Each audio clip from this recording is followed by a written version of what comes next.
Hello dear students, in this lecture we are going to study the paleontological evidences. Paleontological evidences म्हणजे अश्मीभूत अवशेषांचा अभ्यास.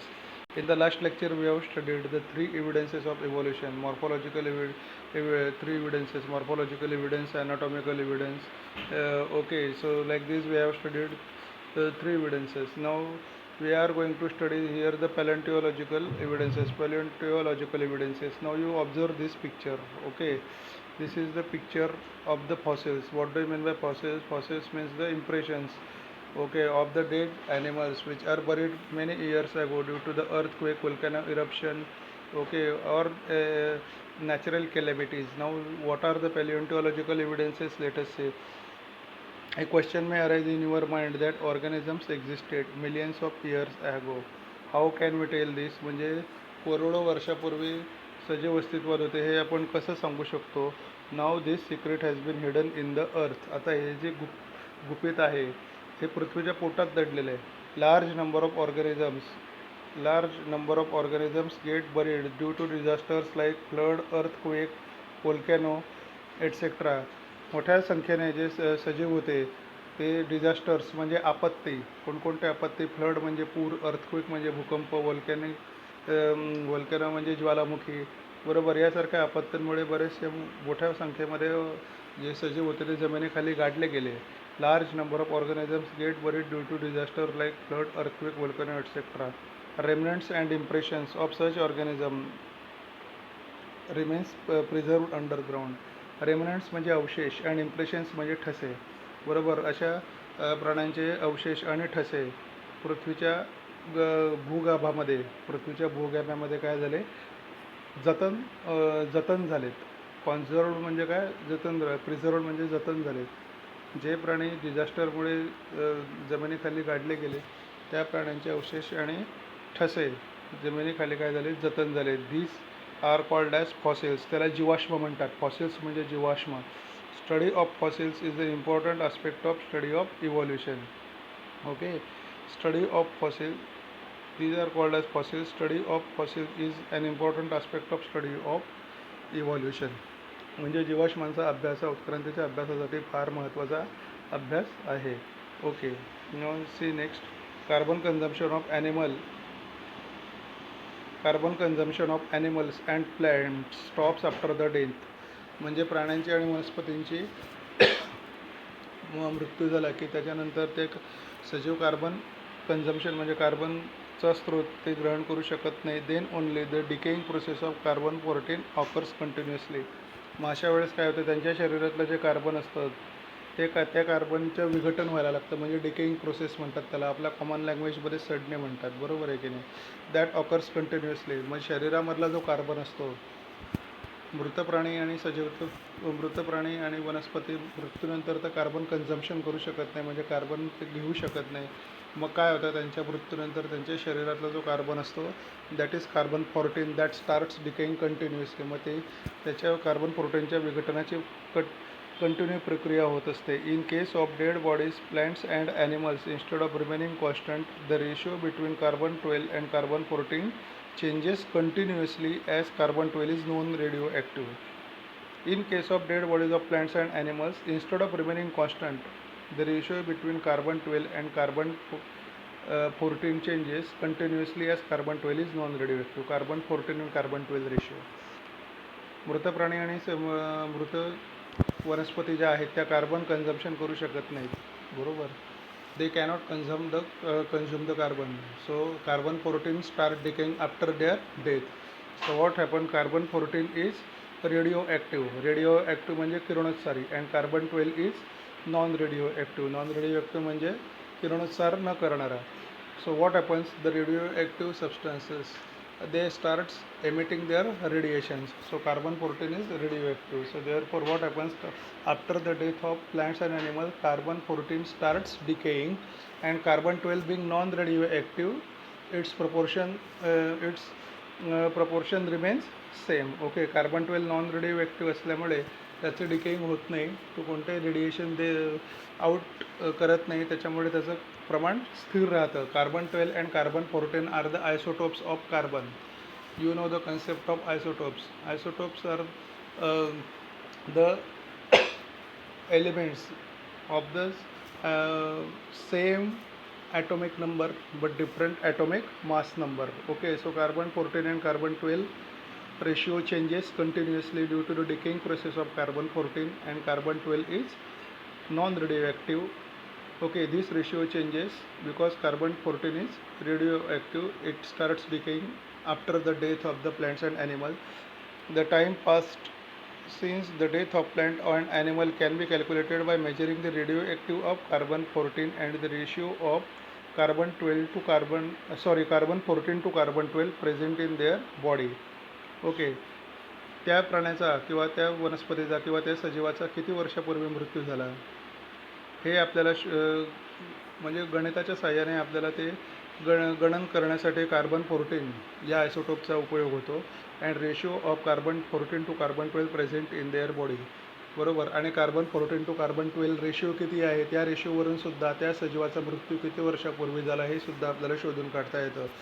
So what is the importance of carbon 14? Carbon 14 is use to calculate how much years ago the organism has died, as well as carbon 14 to carbon 12 ratio present in their body also helps to calculate the number of the days before which the organism was died. This is the carbon dating method. This is the carbon dating method. Okay, this method is called as which method? This method is called as carbon dating method. Okay, this is the carbon dating method. So you may ask write down the short note in the paper, write down the carbon dating method. So what is the answer of the carbon dating method? Write down short note. Carbon consumption of animals and plants stops after the death, and since then only the decaying process of carbon 14 occurs continuously. In case of dead bodies of plants and animals, instead of remaining constant, the ratio between carbon 14 and carbon 12 changes continuously, as carbon 12 is non-radioactive. Carbon 14 हा radio असतो, carbon 12 हा non radio असतो. Radio म्हणजे त्याच्यातून radiation बाहेर पडत असतात. ते रेडिएशन आपल्याला दिसत नाहीत. ते रेडिएशन बाहेर पडल्याने काय होतं, carbon 14 to carbon 12 ratio change होतो. कार्बन 12चं अमाऊंट सेम असल्यामुळे त्याची डिकेइंग प्रोसेस होत नाही. बरोबर. तो नॉन रेडिओ असल्यामुळे त्याची डिकेइंग प्रोसेस होत नाही.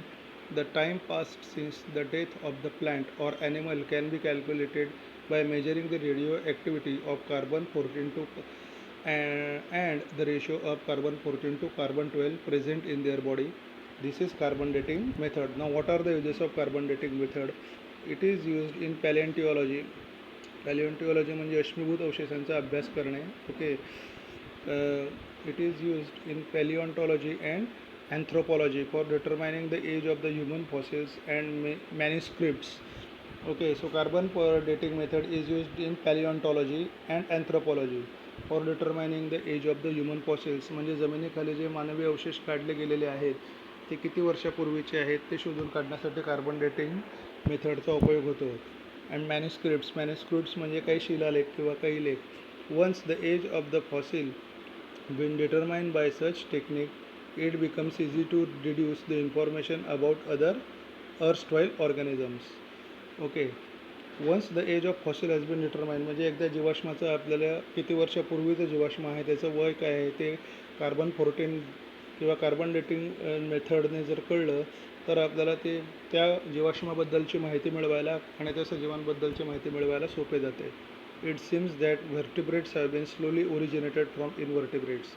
बरोबर आहे की नाही. असं दिसून येते की व्हर्टिब्रेट्स म्हणजे पृष्ठवंशीय प्राणी have been slowly originated from invertebrates.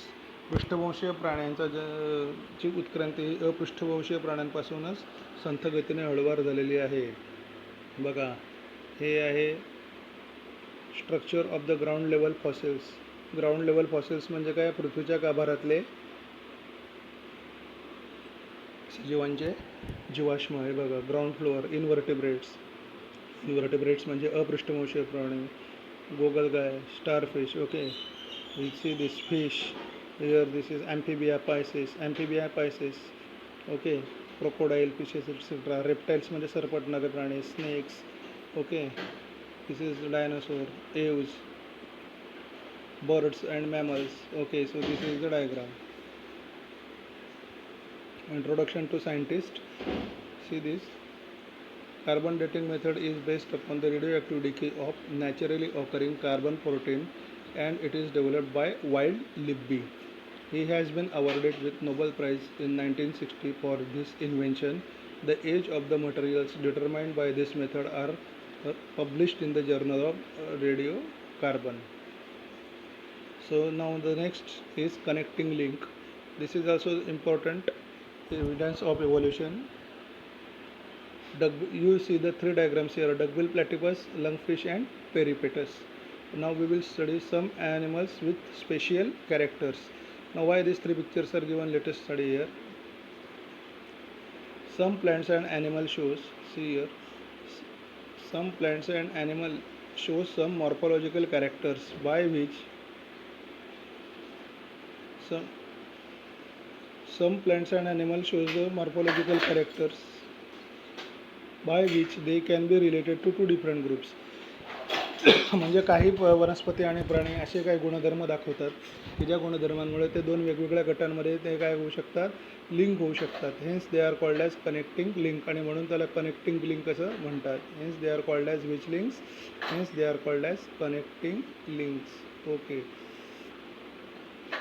Some plants and animals show some morphological characters by which they can be related to two different groups.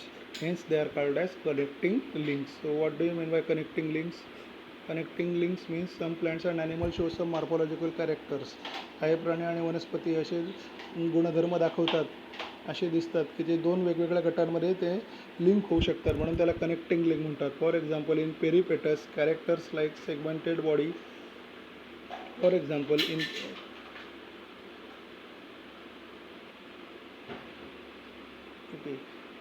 example, in peripatus, characters like segmented body, thin cuticle, and parapodia-like organs are present.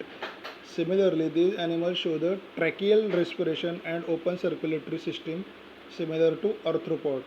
This indicates peripatus is connecting link between Annelida and Arthropoda. Okay, so what is the peripatus? Peripatus is connecting link between Annelida and Arthropoda. Okay. This is the peripatus. Why peripatus is called connecting link between Annelida and Arthropoda? Okay, because in peripatus, if you see this is the peripatus. Okay, this peripatus, it shows the segmented body. Okay, like earthworm. Segmented म्हणजे खंडीभूत शरीर, thin cuticle म्हणजे पातळ असं आवरण, and parapodia like organs are present. Parapodia like organs म्हणजे काय, खेकड्यामध्ये जसे organ असतात लोकोमोशनसाठी, त्याला पॅरापोडिया लाईक ऑर्गन्स म्हणतात. Similarly this animal show the tracheal respiration. Tracheal respiration म्हणजे श्वसन नलिकेमार्फत ते श्वसन करतात. And open circulatory system. Open circulatory system म्हणजे मुक्त रक्ताभिसरण संस्था. Similar to arthropods. Similar to arthropods म्हणजे tracheal respiration and open circulatory system is present in arthropods. Okay. So this indicates peripatus is connecting link between Annelida and Arthropoda. Okay, so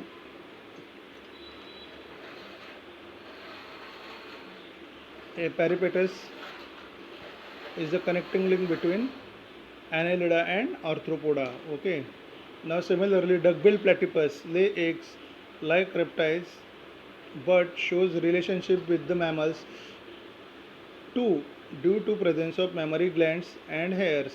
Now duckbill platypus. Duckbill platypus is the animal which is having mammary glands and hairs, which is the characteristics of mammals, but it reproduces by the laying the eggs like reptiles. पण ते सरपटणाऱ्या प्राण्यांसारखे अंडी घालून तो काय करतो, प्रजनन करतो. Therefore it is connecting link between reptiles and mammals. Duckbill platypus is connecting link between reptiles and mammals. Okay, lungfish performs respiration with lungs irrespective being fish.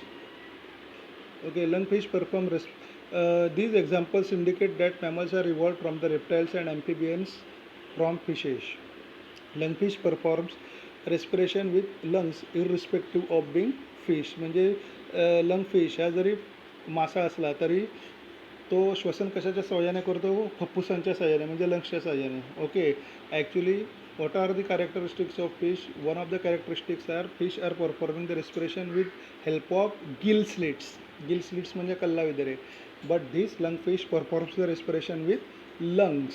Bing a fish म्हणजे तो फुफ्फुसांच्या सहाय्याने श्वसन करतो. We are performing, mammals are performing the respiration with the help of lungs, but being fish it also perform the respiration with help of lungs. Therefore lungfish is also the connecting link between mammals and fishes. Okay, so connecting lungfish is connecting link between mammal and fishes. These example indicate that mammals are evolved from the reptiles and amphibians from fishes. Okay, so now see